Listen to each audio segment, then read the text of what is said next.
Hey everybody, this is Doug Giles. Welcome back to Creative Restorations. We have another teardown video for you today where we are going to be tearing down a pair of Florsheim Comos. So, I'm going to read off what their description is. Let's put these down here. I'm going to read off what their description is and I'll post it, put it up here for you guys to read it along with me. Now this is the Florsheim Como Mock Tassel Loafer. They sell for $110 and our question is, are these $110 loafer? We just did the bass shoes and I wasn't terribly impressed with bass for $90. These are $20 more at $110, so we're going to tear these apart and figure out if they're worth $110. So, without further ado, let's read what their description is and what their selling features are. So, on Florsheim's website it says, Italy's Lake Como. Should I do this in radio voice? Yeah, I think I'll do this in radio voice. Let's do it in radio voice.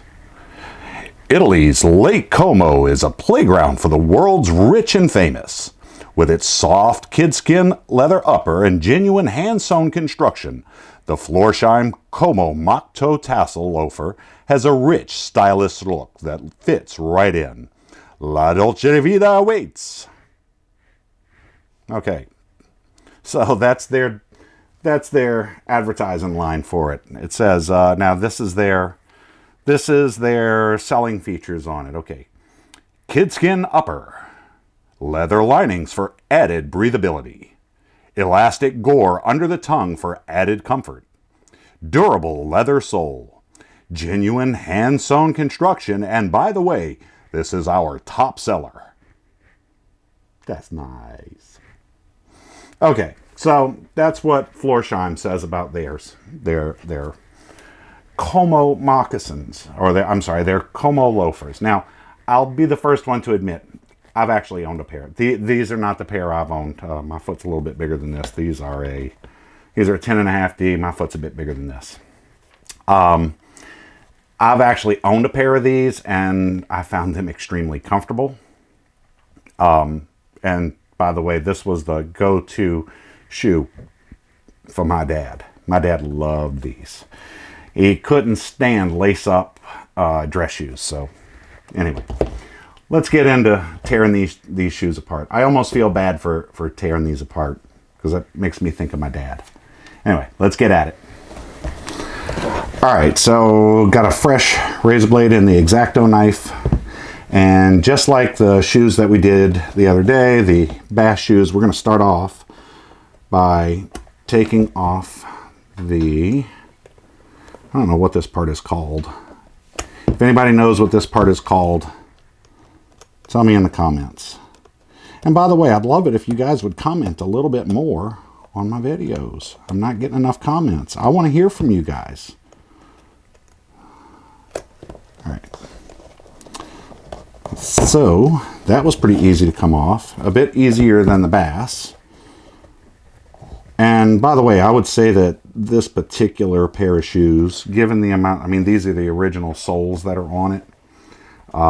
Given the amount of wear that's on them and the style. I mean, they're, like I said, they've been making these loafers for quite a while, but how old is this particular pair that I'm working on? Well, this particular pair, I would guess, is probably somewhere between 10 and 15 years old.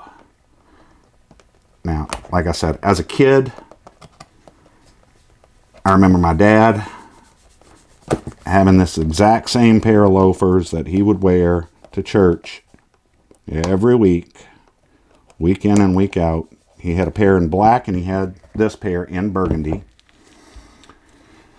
So, all right, we got a single row of stitches that are holding these on. Again, I mean, this looks as though it is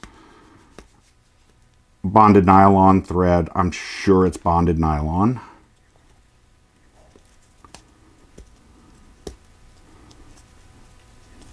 Let's see, are we going to tear them completely apart? Yeah, we'll tear them completely apart. I hope that I might do some jump cuts. I might not do this video in complete real time like I did the last one. I think it just went a little bit long. So if you see me doing some jump cuts in here so that we can get to other, so we can move the video along, that's why. All right, so we've got a little black piece of plastic film holding the back on our little tabs that run around here to the front side. These are just glued in place, so these are not stitched down. Yeah, that just pulled right out. They're glued in place. Let's get the other side off. It appears as though, with the exception of, can you see this piece right here? This little triangle piece on either side. With the exception of those two pieces, it looks as though everything else on here is just glued in place. So we've got a piece here, a piece here, and that is this piece. So we've got that. Then we've got our tassels. And I don't think I need to, well, yeah, I do want to pull this apart a little more. Get these, again, more plastic, looks like a nylon type of plastic liner that they're using to back their gluing. I mean, they're using a pretty stout glue on here. Actually, that's still stitched. Okay, so we'll take one side of this off. We don't have to take both sides because they're both exactly the same. And again, I do kind of want to speed this video along a little bit more than my last video. So we've got that side. Keep fingers out of the way so we don't end up with extra fallen body parts.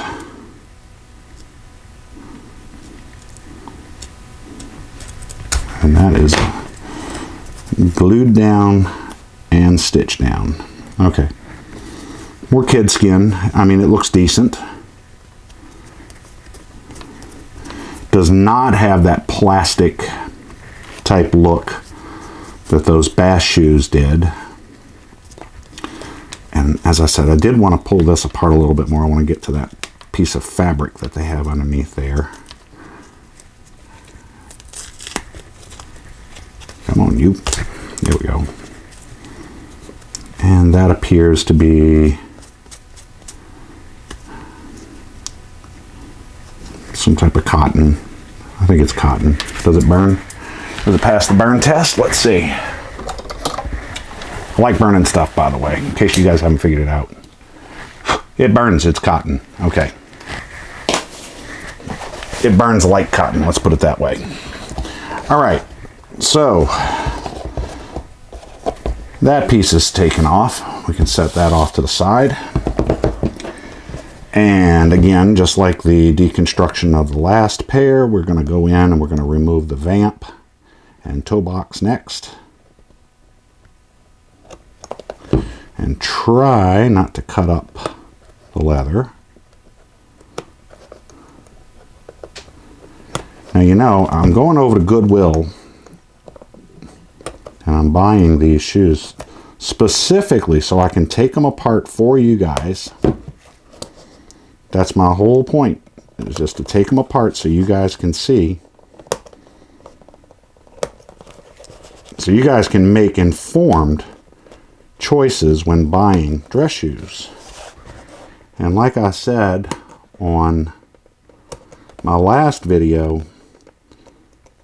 Steve with Beto's Leatherworks and Preston Soto with the Elegant Oxford, those two guys do absolutely gorgeous work on shoes.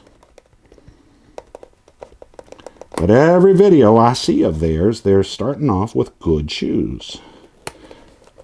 And I can't really blame them because, you know, who wants to spend a bunch of money to make terrible shoes, to make crappy shoes look good? Who wants to invest that kind of money in bad shoes? So it makes sense that you wouldn't necessarily see them redoing bad shoes. Now, I'm not saying that these are bad shoes. Like I said, this particular shoe here, my dad owned several pairs of these, and I've owned a couple of pairs when I was younger. And I liked them. They were comfortable. I can tell you right now, they are a comfortable shoe.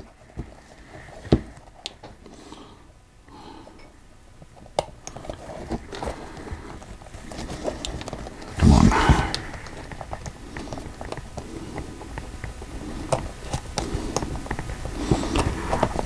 Are any of you guys that are watching this, or anyone that's watching this, are any of y'all watching my videos in full 4K? And the reason why I'm asking is there's a bunch of debate right now as to whether or not YouTube creators should waste or spend the extra time uploading the time and the disk space to upload their videos in 4K.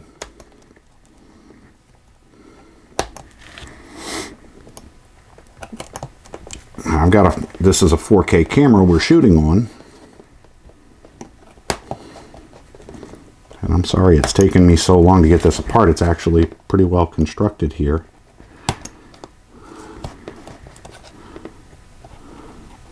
So anyway, I've gone through and bought the 4K camera and better audio equipment. I'm hoping that my audio comes out better on this one than what it did on my last one. This is still very much a learning process for me doing my YouTube videos.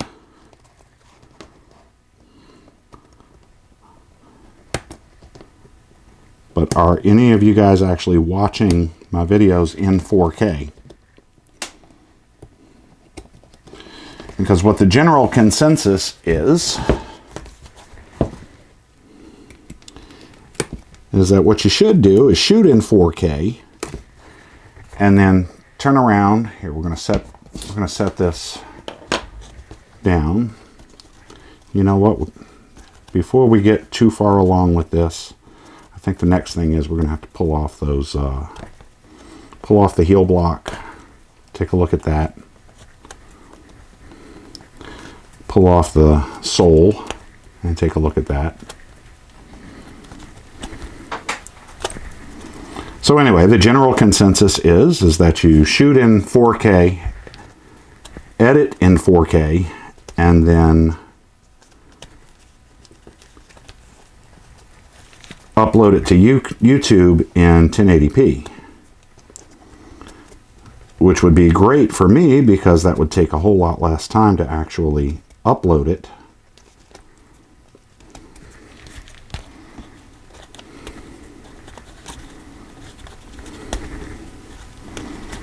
Because 4K files are absolutely massive. I'm trying to get all these stitches out of here so we can pull this apart cleanly.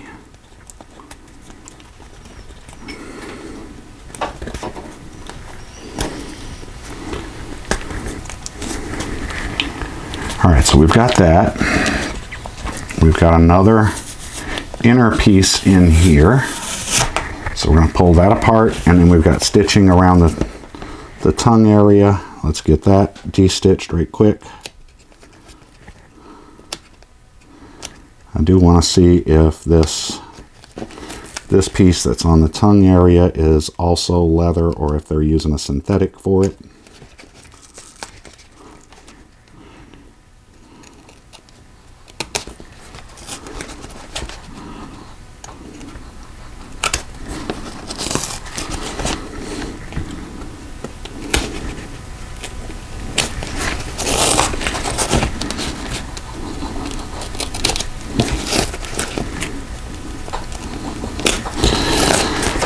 So far, I am much more impressed with the way Florsheim assembles their shoes and the materials that they're using than what I am with Bass.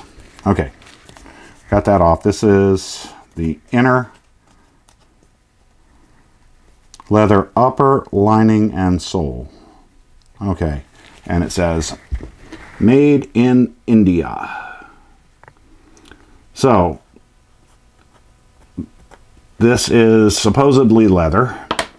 It probably is. It's probably real leather. I'm not going to use the word genuine leather because the words genuine leather do not mean what you think it means. Genuine leather means garbage leather. All right, so let's take a look at this. Where's the lighter? Give it the burn test. Yeah, that's leather. And it feels about the same as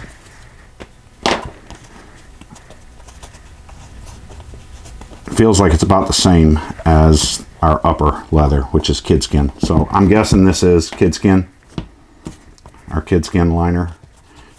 We know that the uppers are kid skin as well. That feels decent. It's nice and soft and supple. And I do know that kid skin, which is goat, is one of the most durable leathers you can get. So, before we get too far along, let's go ahead and pull off this heel block while I still can.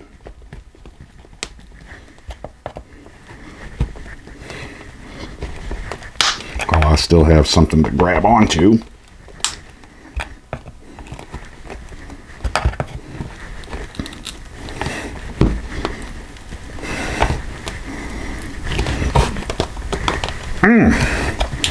I think I need a bigger screwdriver, or a fatter one, or a shorter one maybe. One that I can get a little bit more leverage on.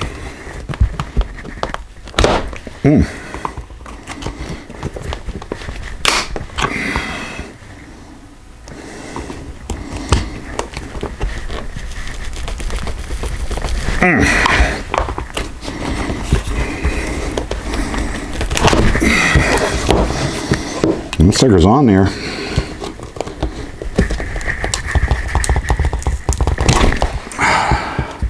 All right, be right back. Gotta use the vise. Maybe. Or we just use a big old fat stubby screwdriver.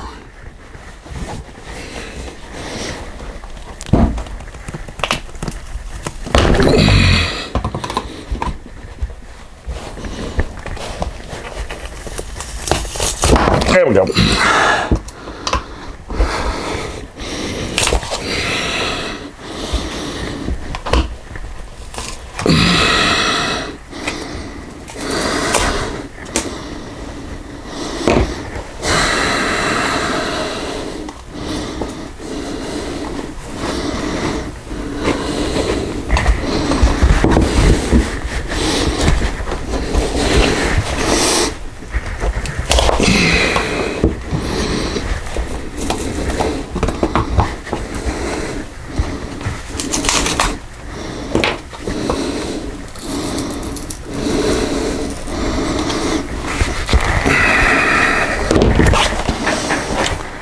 All right, so we got the heel block off of here. It is paper, which, or press board paper, which, you know, again, lots of companies use that. We've got staples in it and ring shank nails. So, I mean, this thing was fighting me, trying to get it off. It still hasn't come off all the way.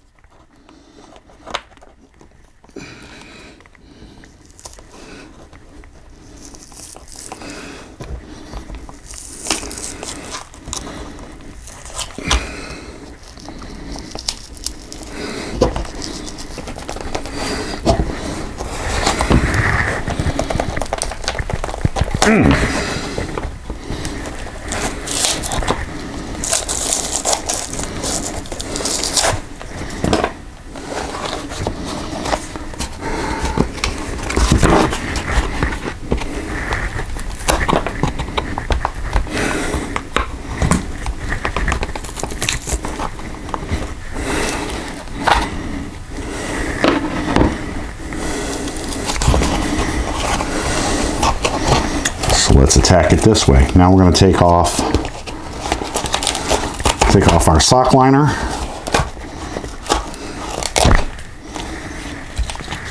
We'll come back to that heel. All right, so we've got a padding underneath, which isn't unusual. Again, same kid skin that they used for the liner of the uppers for their sock liner.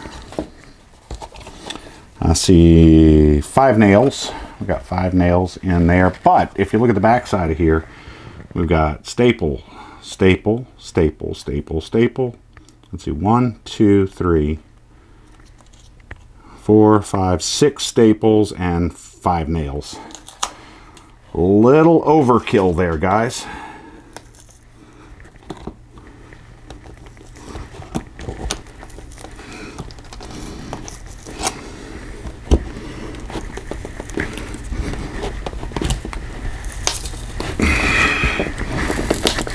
It just does not want to come apart.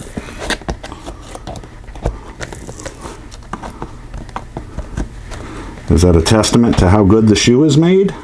I'll let you be the judge. But it seems to me that this should come off just a little bit easier than this.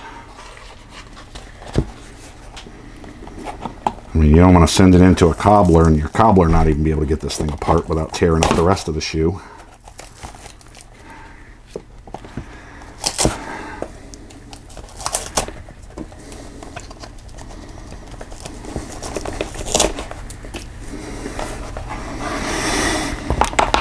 One corner right there still doesn't want to come off. So, let's see if we can de-stitch it. De-stitch the upper from, I believe this is a Blake stitch shoe, because we do not have any stitching on the outside. And I don't think that they tried to hide the fact that it was Blake stitched.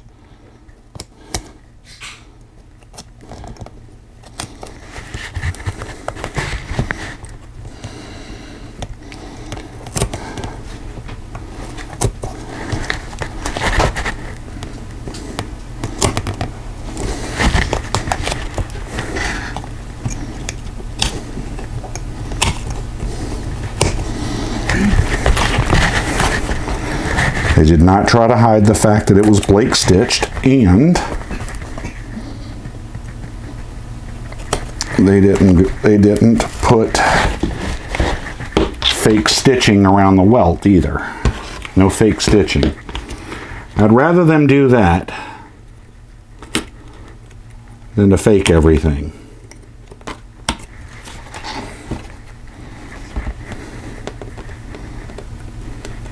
I'm still going to have fun trying to get those get those nails out of there for the heel base, because I still have to get the the sole detached from the heel, from the footbed.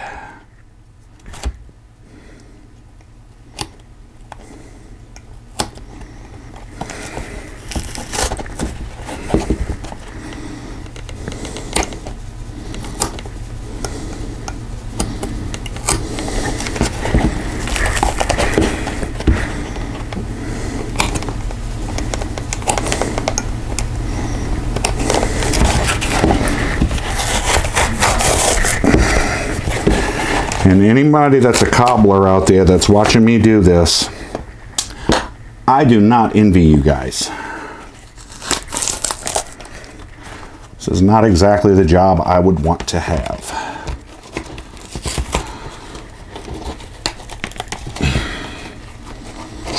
All right, one more thing I want to disassemble before I start trying to really yank on this, and that is this piece of elastic. What did they call it? A goring? Hello.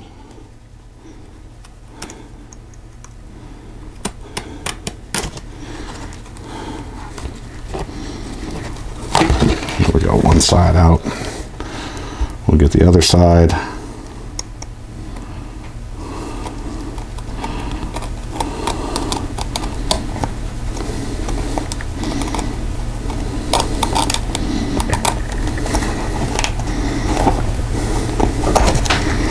All right, so there's your elastic goring. This one is kind of tore up.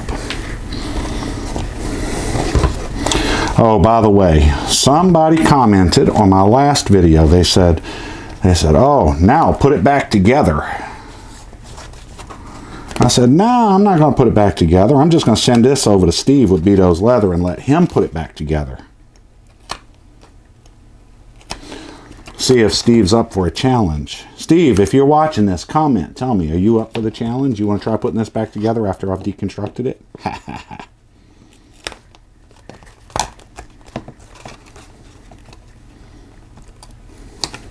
Let's continue. All right.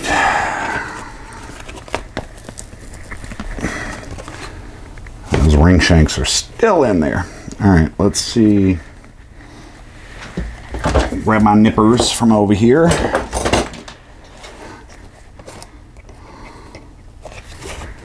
Grab onto one side of this staple and see if I can pull it out. It pulled out.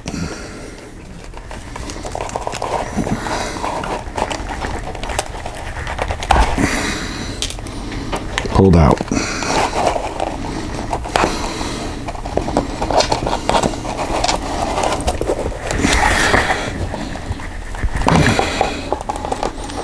These ring shanks aren't coming out so easily.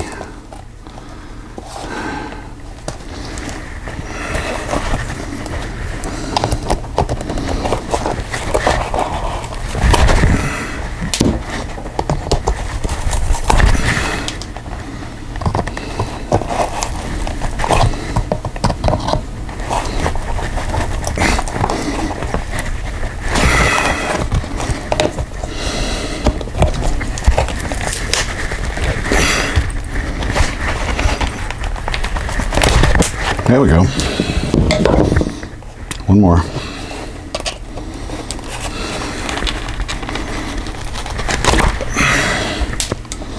And those staples just pulled completely through the leather. And in all actuality, I think that the rest of this will come off now.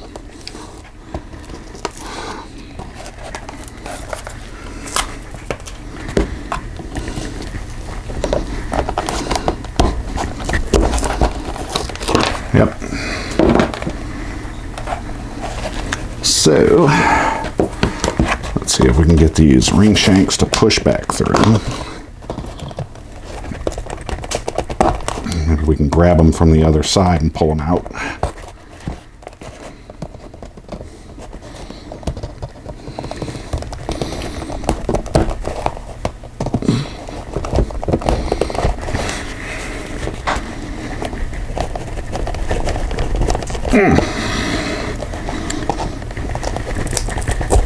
Just like the last shoe, there's always one that wants to be obstinate.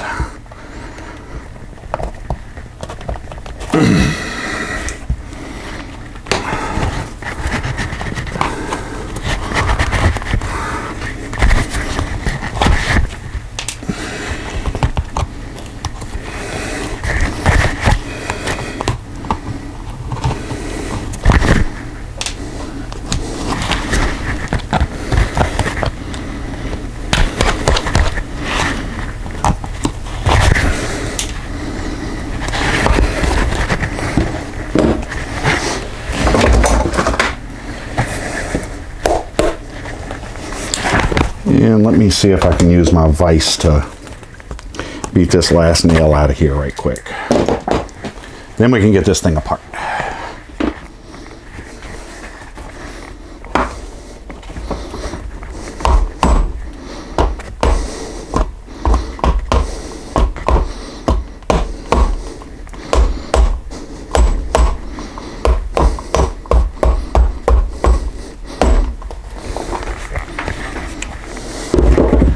All right, I think we got it.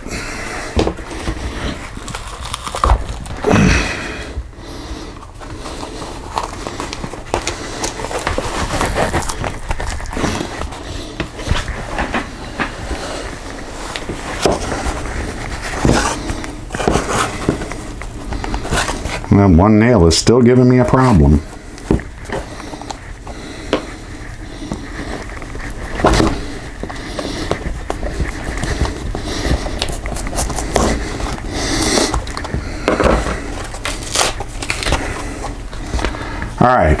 there's our sole. Got another little piece of fabric.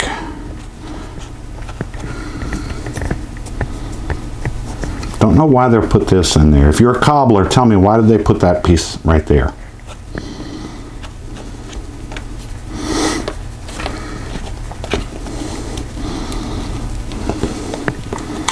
And like I said, this is a Blake stitch construction. The stitching went completely through the upper here and went through the footbed.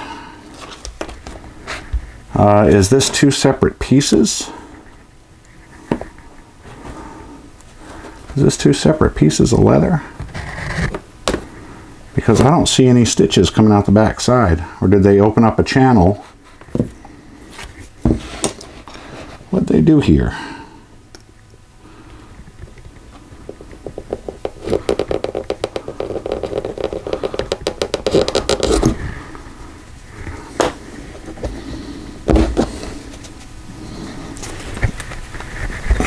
I really want to get that apart and see.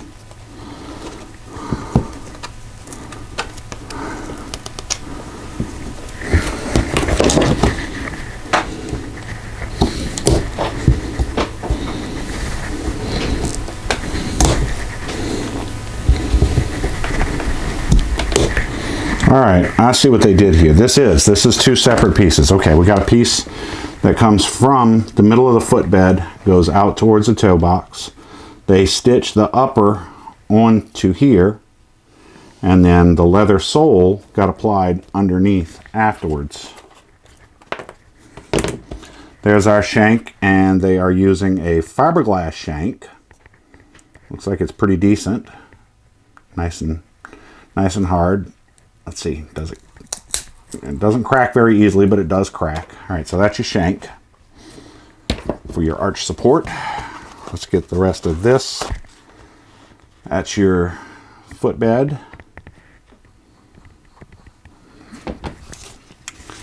All right, and then we're down to, well, we can get that last nail out of there now. That wanted to be so obstinate. All right. We have another piece of leather going around here, and then we've got this piece here, and then we've got our liner. We do have a stiffener. I can feel it in here, the heel counter. So let's pull this apart.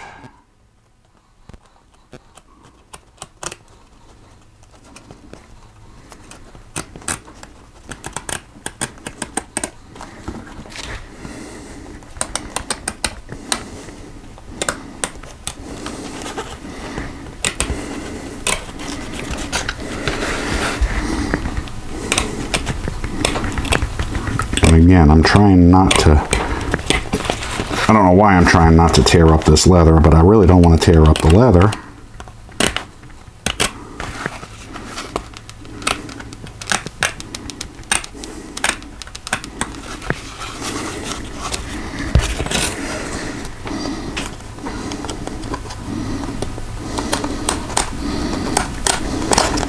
Okay, there we go.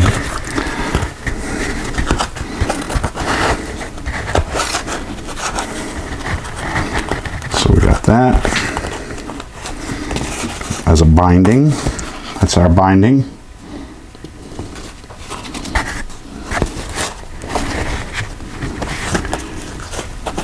We've got this piece here for our heel counter. Let's go ahead and detach that.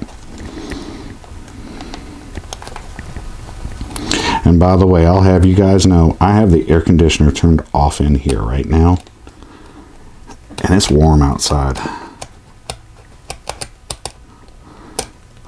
Some of y'all know that I'm in New Orleans, or just outside of New Orleans, about 7 miles outside of New Orleans, 7-8 miles.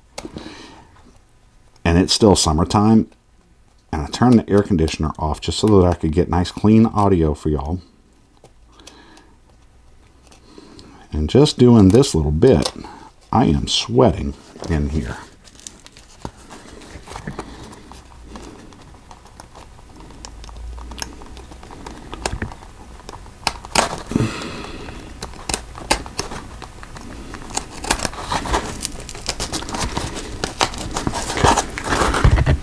is unsewn. Let's get this side.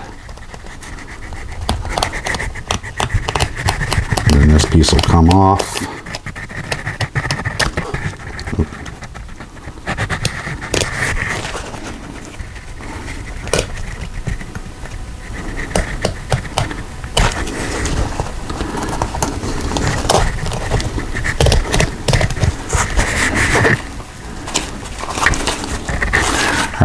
There we go. So our heel counter is glued on and stitched on.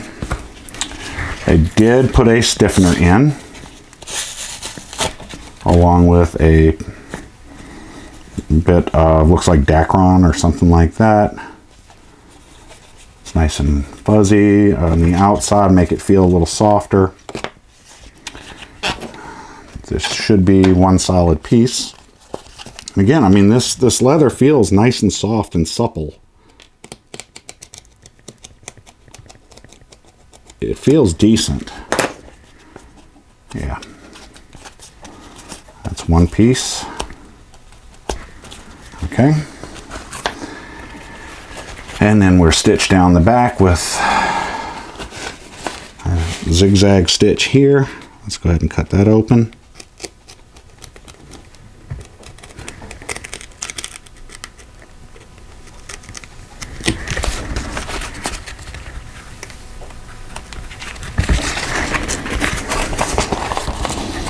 Again, don't want to cut myself, so let's cut away.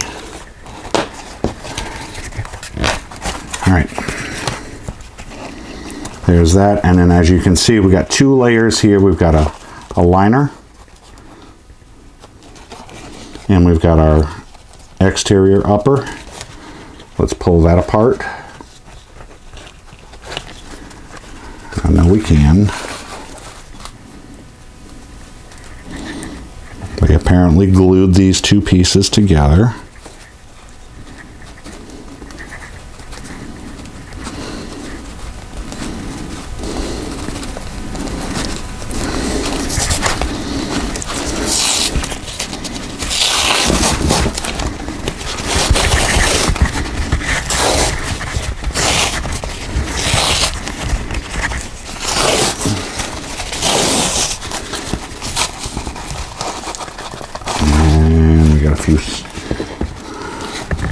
Few stitches right back over here that have to be gotten. Let's get that.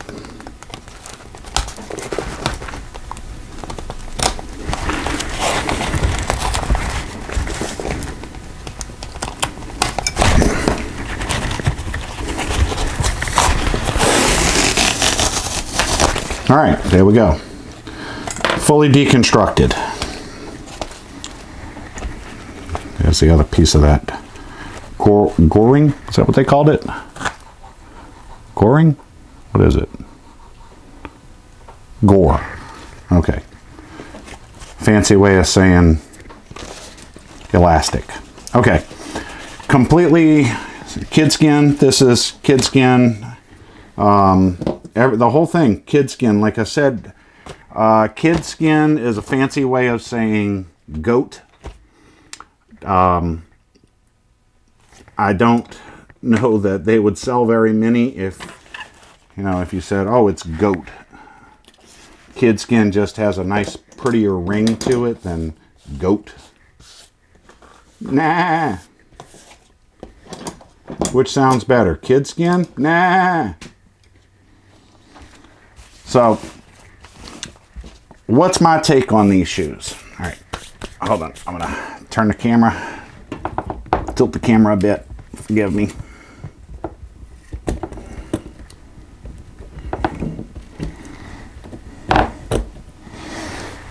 All right, so which sounds better, goat skin or kid skin? I think kid skin sounds better, so that's what they call it. And what do I think of these shoes? Well, I think their construction methods and their materials that they're using are miles, and I mean miles ahead of the Bass and Company that we destroyed last time. These shoes, I've said it before, I've owned a pair of these and they are exceptionally comfortable. They're pert dang durable.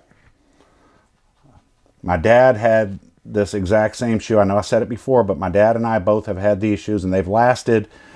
My dad had one pair. I don't think he ever sent them in to get them resold, but he had one pair that he wore every single week for at least 10 or 15 years.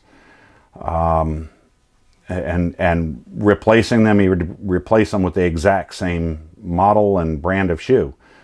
They are extremely comfortable, and it appears as though they are very well built, using all leather for everything. Real leather, not genuine leather. So, would I pay $110 for these shoes in 2020? Yeah, I would. And if I was in the market for a pair of Tassel Loafers, I think these are a phenomenal buy for $110. I would definitely spend the extra 20 bucks above the Bass loafers. And you know, they also, Florsheim also does have this exact same loafer in a penny loafer as opposed to a tassel loafer, and it's the same price. So for my money, I would rather spend the extra $20 and get a much better shoe. You know, the paper construction on the heel block, you know, that's pretty much standard for factory made shoes. Now, if you were going for, if you had a pair of shoes that were handmade, no, I would expect to see stacked leather as opposed to the stacked paper. But for $110, I don't think you can go wrong with this pair of Florsheims. So your mileage may vary. Let me know in the comments below if you want to see more of these deconstruction videos where I just, you know, go to the Goodwill store and buy a pair of old shoes and completely destroy them, and we figure out whether or not they're decent shoes or not. That's what I want to hear from you guys. So until the next video, like, comment, and subscribe. I'm close to that 1,000 subscriber mark, so please subscribe. Get me over the hump. Till the next video, take care.